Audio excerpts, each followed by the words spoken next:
Bonjour, bienvenue à Madrasanet. Nous sommes ravis de vous avoir avec nous. On va faire aujourd'hui des exercices concernant les homophones grammaticaux.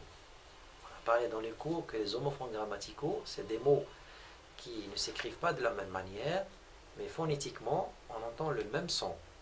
La sonorité, c'est le même son qui sort. Par exemple, AA, ou, et, son. C'est des mots, donc le son est pareil, mais à l'écrit, ils sont différents.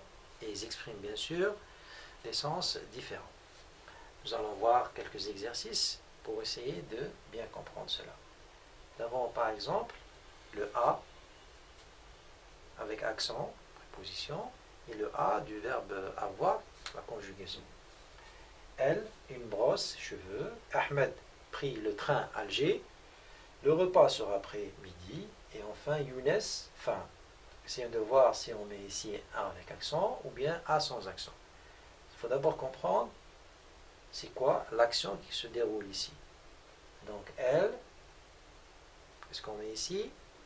On met le verbe avoir, parce qu'elle possède une brosse. On avait dit le verbe avoir, c'est le fait de posséder, d'avoir quelque chose. Donc elle a une brosse, mais une brosse, quoi?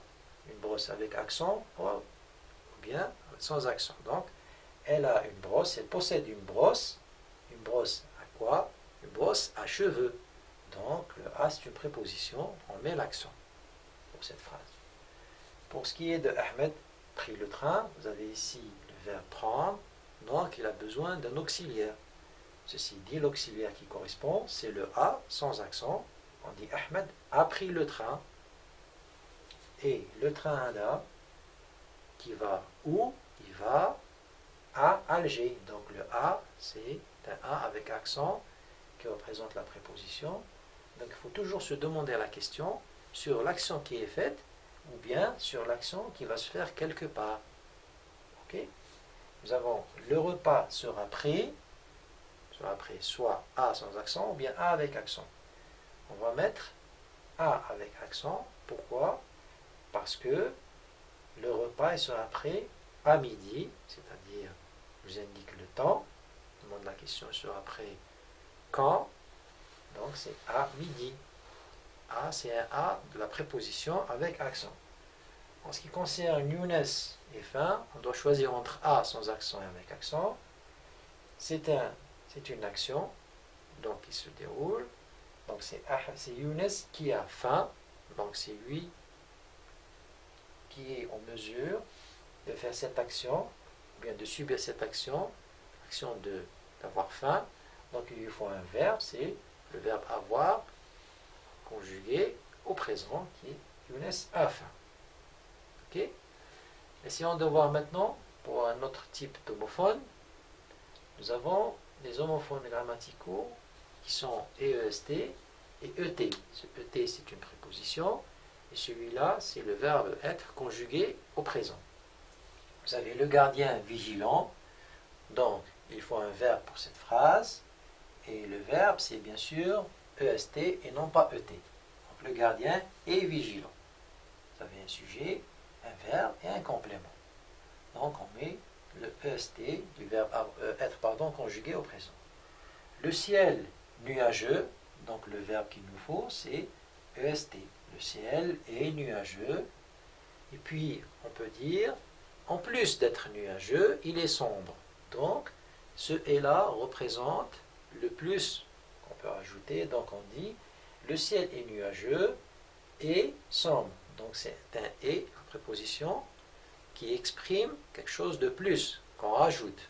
Okay? Donc non seulement il est nuageux, mais en plus il est sombre. Donc on met le ET là et ce EST correspond au verbe être conjugué au présent. Sarah a perdu son ballon, premièrement, et son sac, deuxièmement. Donc c'est un et qui exprime un plus, c'est le ET qui correspond là, c'est pas le EST parce qu'il n'y a pas de verbe à conjuguer ici, il n'y a pas d'action, c'est juste le fait de rajouter le sac au ballon qui sont perdus par Sarah. Le pompier et le fraisier. Donc, pardon, le pommier, c'est pas le pompier, excusez-moi. Le pommier qui est un arbre, bien sûr, qui nous donne les pommes, et le fraisier pour les fraises. Donc on va parler d'un arbre et d'un autre arbre. Donc on met la préposition et qui est là pour indiquer qu'il y a un autre arbre qui est le fraisier. Sont tous les deux des arbres fruitiers. Donc voilà, concernant les deux et, celui-là représente une conjugaison du verbe être, donc un fait, un verbe d'état, et celui-là, c'est une préposition pour exprimer un rajout, un plus qu'on rajoute. Ok? Très bien. Passons à un autre type d'homophones maintenant. Nous avons les homophones grammaticaux, qui sont et sont. Ce sont-là représente le verbe être conjugué à la troisième personne du pluriel, et le son, celui-là, c'est un pronom personnel correspondant à la troisième personne du singulier. On dit son cartable, son livre, son bac, son ami, ainsi de suite. Donc, Amin et ami, je viens de le dire, ça va être Amin et son ami, mais quel son? C'est son ami. Donc, c'est l'ami de Amin qui est là, donc représenté par son.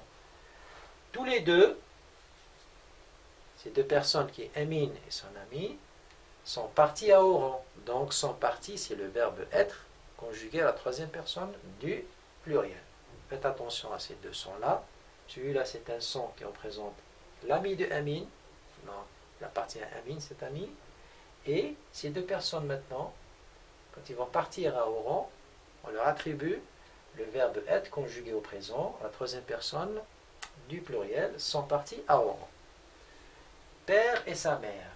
Donc, là, on ne peut pas mettre son S-O-N-T, ça n'a pas de sens. On mettra son père. Donc, c'est le père et la mère de cette personne, de la troisième personne du singulier. On dit son père et sa mère. Donc, c'est le son S-O-N. Son père, S-O-N, et sa mère.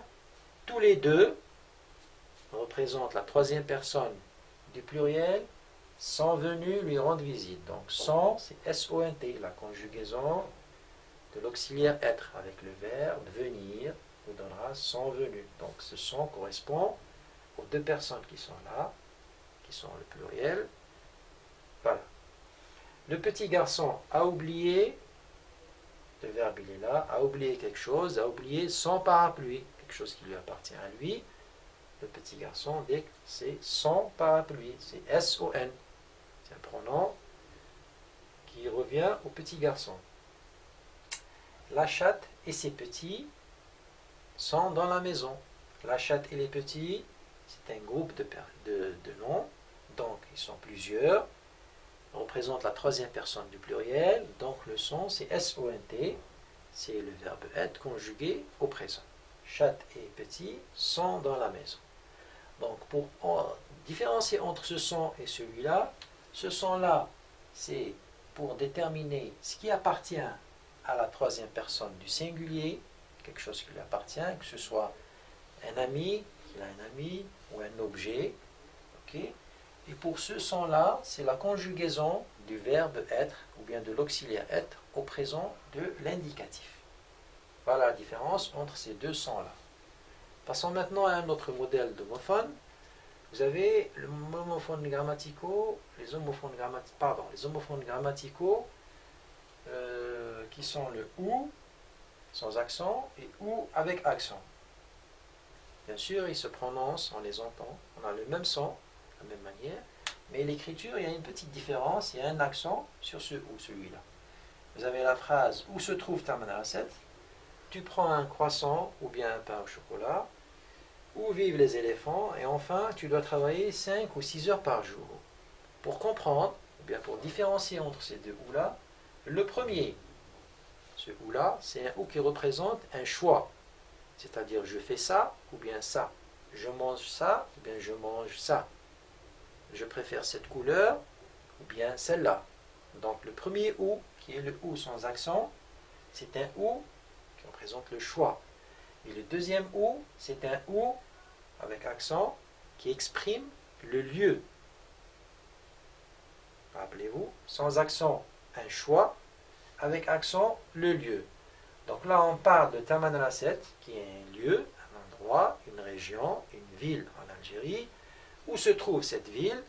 Donc, on supprime le choix et on pose la question avec un où qui représente, qui exprime, qui nous indique sur le lieu. Donc, on garde le où avec accent.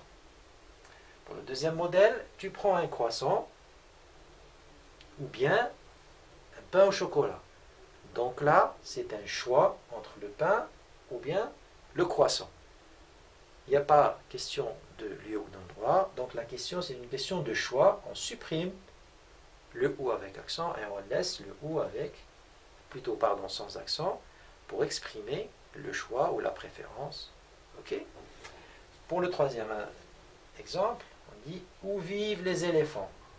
Les éléphants vivent dans un endroit, dans un lieu, okay, dans une région, dans un pays, dans un continent.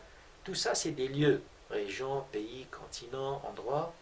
Donc la question qui est posée, où vivent, nous indique, ou bien nous permet de nous poser, de nous demander sur quel endroit ils vivent, et on supprime la question du choix. Donc on aura le où avec accent. Ok? Pour le quatrième exemple, je dois travailler 5 ou 6 heures par jour. Donc, c'est-à-dire, j'ai le choix entre 5 ou 6. Bien sûr, c'est une question de choix. Donc, on supprime le ou avec accent, qui indique le lieu, et on garde le ou sans accent pour exprimer le lieu, pour exprimer le choix ou la préférence. Donc ça, c'est ce qui concerne le ou avec accent et sans accent. Je répète, sans accent, c'est un choix, une préférence. Avec accent, bien sûr, c'est un lieu. Ok? Ça, c'est pour les homophones grammaticaux ou et o. Maintenant, on va essayer de voir un autre modèle. Vous avez des phrases avec les homophones suivants, a, et, ou bien sans. On va essayer de compléter. C'est une maison où on aimerait habiter. On ne peut pas dire c'est une maison A, on aimerait habiter, ou bien et on dit où on aimerait habiter, parce que ça nous indique un lieu. On avait dit que le ou avec accent, c'est pour indiquer le lieu. Donc c'est une maison où on aimerait habiter. L'homophone qui correspond, qui est le mieux approprié, c'est où avec accent, bien sûr. Vous avez grand-père construit une cabane, mon petit frère.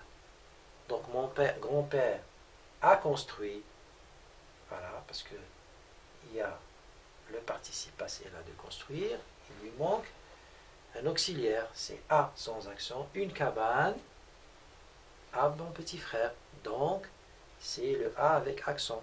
A construit à qui? Il nous indique à mon petit frère, donc accent sur le a. Ahmed, ami et frère partis en vacances. On doit choisir entre quel et on doit mettre ici, ou bien quels sont. On doit choisir entre ces homophones. On a Ahmed et Ahmed, virgule, ami et frère partis en vacances. On doit dire Ahmed, son ami et son frère. Donc là, ils sont 3 personnes. On ne peut pas dire Ahmed et ami et son frère. C'est incorrect. Donc on dit Ahmed, virgule, son frère. Pardon, Ahmed, virgule, son ami et son frère. Qui sont là, 3 personnes. On utilise le son. Tous ces gens-là, le frère et ami, c'est des gens qui sont en correspondance avec Ahmed. Ils sont avec lui. Donc son ami et son frère sont partis en vacances. Donc tout ce monde-là, les 3 personnes, sont partis en vacances. Sont, c'est S-O-N-T, c'est l'auxiliaire être conjugué avec le verbe partir pour donner la phrase suivante. Les 3 personnes sont parties en vacances. L'ébéniste, un artiste, le menuisier, un artisan.